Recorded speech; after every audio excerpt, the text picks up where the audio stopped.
Ray, I wanted to ask you about Conor. You know, it seems like he's trolling a little bit. He says, yes, Chandler, I'm going to fight you, but it's going to be at 185 pounds. Do you think he's serious about this? And what Conor do we see, man? Listen, man, I think he's a guy that likes pressing buttons, right? He's that guy. He wants to be the top dog. And I guess in the limelight, I mean, the 185 thing is bizarre, but that's what you got to love about Chandler. I think he could say 225 and Chandler's He'd say fighting. yes. Yeah, he'd say yes. So I think he picked the wrong guy Chandler's going to go with anything he says. And I really don't think Chandler gives a shit. So I think that's the good news. But, man, kind of, it's like it's more, it's just more bravado than it is anything. You know what I mean? I think it's the same reason, like, why does the dog lick its balls? Because it can, right? You know what I'm saying? Like, and that Connor's just going to do shit because he can. And he doesn't want to be controlled by anybody. And I think he likes making outrageous statements. And, that's just, it is what it is. But I don't think he's trying. Wait, what are you laughing at? No, like if this fight's at 85, I mean, what are we doing? It's crazy. I mean, first off, somebody's got to get in. Dana should, step in and take control and issue some ultimatums, I think. But that's what I'm saying. I think Conor does whatever the fuck he wants to do. And that's why he does it, because he gets away with it. I don't know. Where do you think his head is at this stage of the game? Like, what do you think he's fighting for? It can't be money at this stage of the game, or is it? I don't think it's money at all. I think, look, one thing with Conor is a fighter. He handles himself like when he's fighting, when he's in the zone and he's fighting, even when he loses the right way. He says the right thing. Conor's 100% a fighter, but now he's a fighter and entertainer. And I think the entertaining part and the trolling part is probably bigger than the want to fight. Like, you know what I mean? So I think that's where he's caught up. He gets a lot of attention with this type of shit.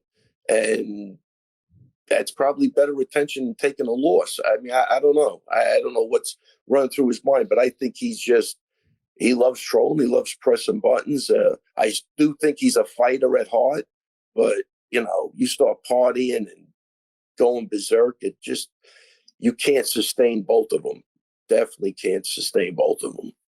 So I guess in one part I've been wrong about my proclamation that he wants more MMA scalps to enjoy his retirement. Like, I think you're right. There's a competitor within here. I do think his broken leg is sort of dismissed a little bit too much as far as it being a factor, because that third fight against Dustin Poirier, had that leg break not happened, I think he was going to try to turn around in a few months. And Kenny, buried in what Ray said was, I think, the most important point that, like, I keep coming back to, that he is a true fighter, that he can't scratch this particular itch in a boxing ring or on a fucking yacht, right? Like, he wants to compete in the UFC, and then his leg snapped and that's, that sets you back like 2 years. I do think we see him twice in the octagon this year. I just hope the first one's not at 185 pounds, but I do think he wants to get back in there, every few months, like all these other men and women.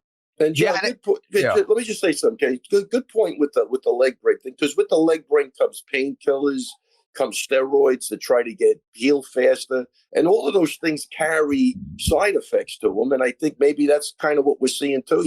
You get into self-medicating yourself, and that injury was no joke. And you're probably onto something with that. He probably would have turned around a little quicker, but now he's. With all the rehab and it's a tough injury. I think it brought on a lot of other stuff with him. Yeah, and I wonder, I think for me, and it's a result of that injury, because Conor is as mentally tough as anyone out there, right? I mean, I've never seen anybody give an interview after a compound fracture. That just takes an insane amount of mental fortitude there. Yeah. And just the way that he performs. We've seen him under pressure so many times before, and he rises to the occasion. But I think what is a bigger concern, if I'm a part of the Conor camp, is how much has Conor improved with all of this time away from the sport? We're not competing against just some other guy and putting on another fight. He's still trying to be elite. And when the elite are training all the time, and you've taken off a year and a half for this injury, or a year of going out and doing boxing and another year doing this and doing that and taking a break, if there is no consistent training, how good can he actually be? How can he improve as an athlete? So I think that's kind of the bigger mountain for him to climb at this stage of the game when everybody are savages and are training every single day.